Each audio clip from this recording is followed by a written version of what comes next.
All right, in today's video, we're gonna be canning some deer meat. This is a deer that I killed last week, and this is a really good way to preserve your meat without taking up freezer space.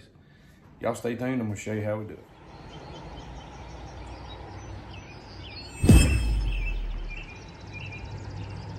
All right, so I've already got started, and I've already done part of this deer, done 7 quarts last night. But anyway, you just take all your meat, you chunk everything up, you trim it up as good as you can get it.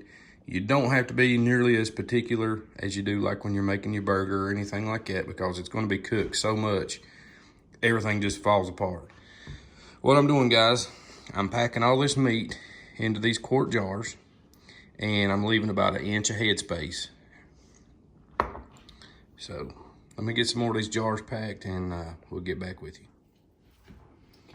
Now, it's best, don't get the rim of your jar dirty. It's better to use a funnel, but the way I chunk these, I feel pretty good that I can do it without. You want to just pack it in there, pack everything in there so you can get it tight. All right, let's start with the next one.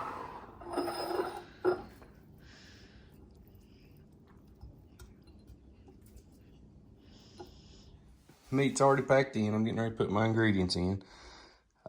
They did not have any canning salt, but you can use pure sea salt that does not have any other additives. So this is just finely ground sea salt. I'm gonna use a little bit of black pepper. Gonna use some meat tenderizer and some garlic. And I'm also gonna put a few drips of Worcestershire sauce. All right, guys, so what we're doing, it takes 1 teaspoon of salt per jar.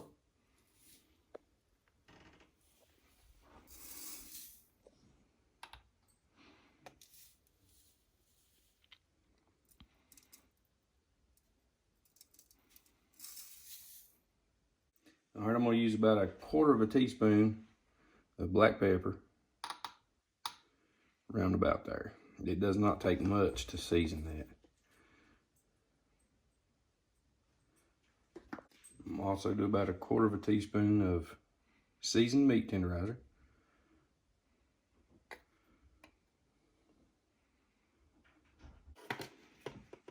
Use about the same amount of garlic powder. I'm just kind of eyeballing it.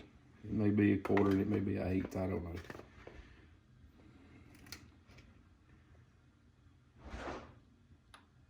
All right, I'm gonna put just a few drips of Worcestershire sauce.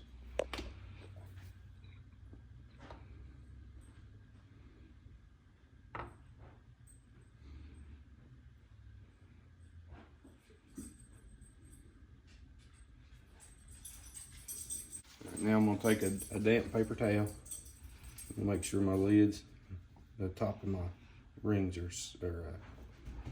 good and clean.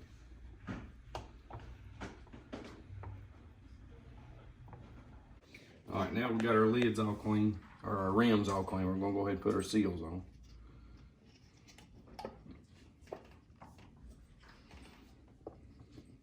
All right, something else I want to mention before you do any of this, make sure all your jars are good and sterile. Make sure they don't have any cracks. You need to do that before you start putting the meat in there. We've got a lot of distractions around the house this morning. Dogs are eating. Amazon shows up.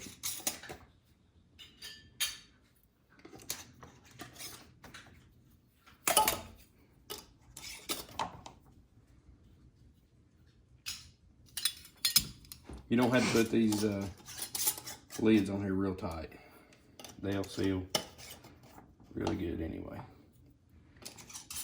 All right, we're ready to load them in the pressure canner.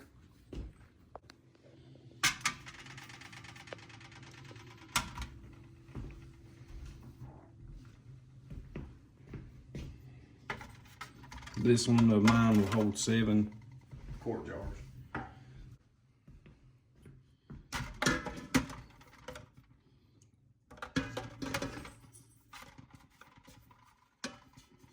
And I like to just kind of space them out as even as I can get them.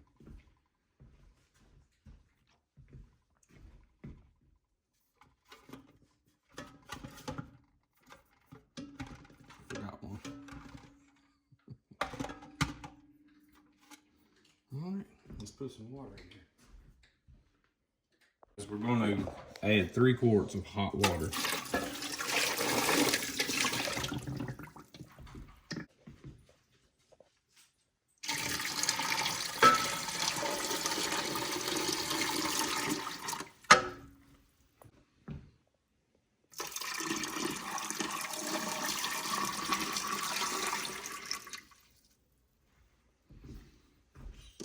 All right, guys, before you start canning anything, you want to check your seal real good. Make sure everything's good and clean. Make sure this seal is very important. If the seal is bad, then things can go south on you.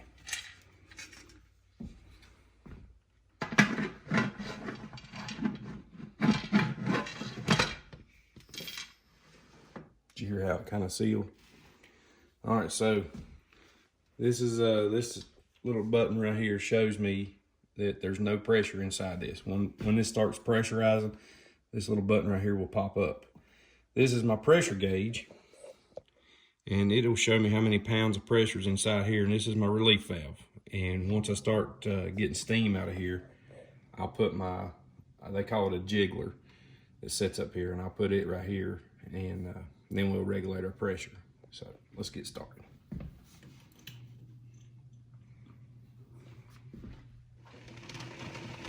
We're getting up to temperature now inside.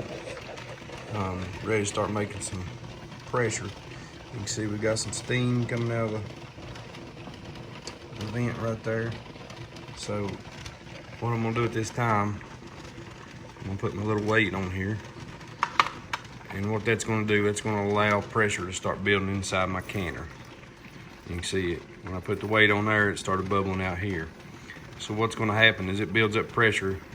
This is going to poke out, and then I'll start building pressure right there.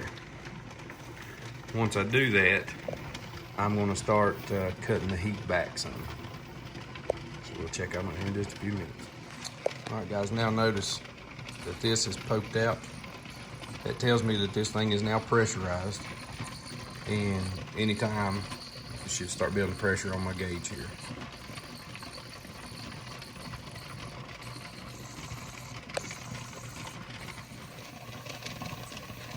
It did take just a few minutes, and we were building pressure. We're almost to 5 pounds. In my part of the country there where I live, we've got to do this at 15 pounds for 90 minutes. And a lot of places it's just 10 pounds, but I'm a little higher in elevation. I've got to keep it at 15 pounds. So once I reach 15 pounds, what I'm gonna do is I'm gonna start my timer for 90 minutes. And I'm gonna keep my eye on it and keep it going. And that's basically all there is to it. We're almost right there, about halfway. All right, we're now up to 15 pounds. So what I'm gonna do is I'm gonna go ahead and start my timer. And it took about 20, 22 minutes to get it up to pressure. Y'all can see it start jiggling there.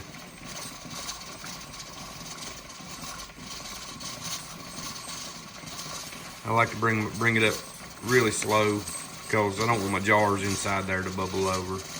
It makes a mess. But so I'm gonna start cutting my temperature down now, and we're gonna keep it about 15 pounds. So cut my heat way down. You can see it's just on like a 3. Still at 15 pounds. Everything's going smooth.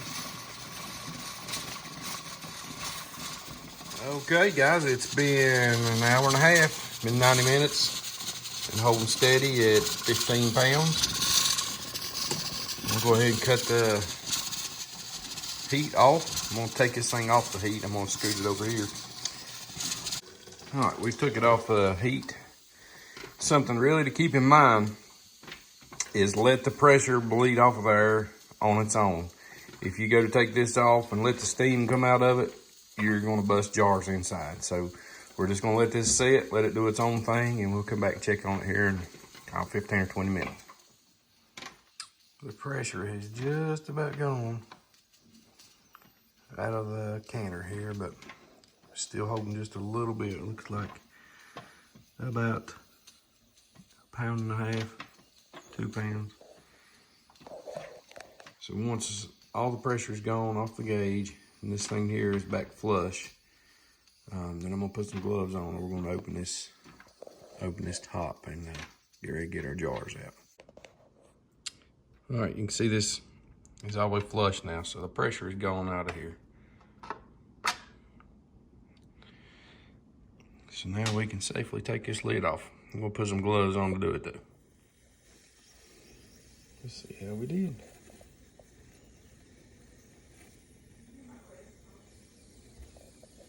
You can see they're still cooking and bubbling.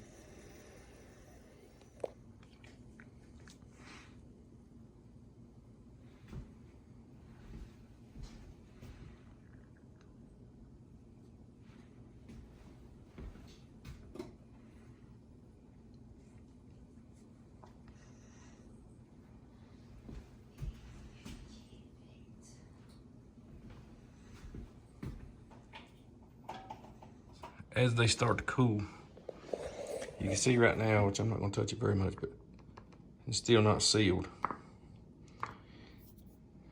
But as they start to cool, those should seal, and they'll be like these here. So there's where we're at. All right, guys, we got them all done, ready to go on the shelf. Ended up with 14 quarts. There's 13 here. One I had trouble, it didn't want to seal good. I had to clean the lid and gonna boil it and let it get hot so it will seal. But it's the only one I had any trouble with. Thank y'all for watching this kind of video. Just something else that you can keep in mind, another way you can store your meat and it don't take up any freezer space. If you like this kind of video, leave me a comment below, hit that like button, and don't forget to subscribe. Thank you, guys.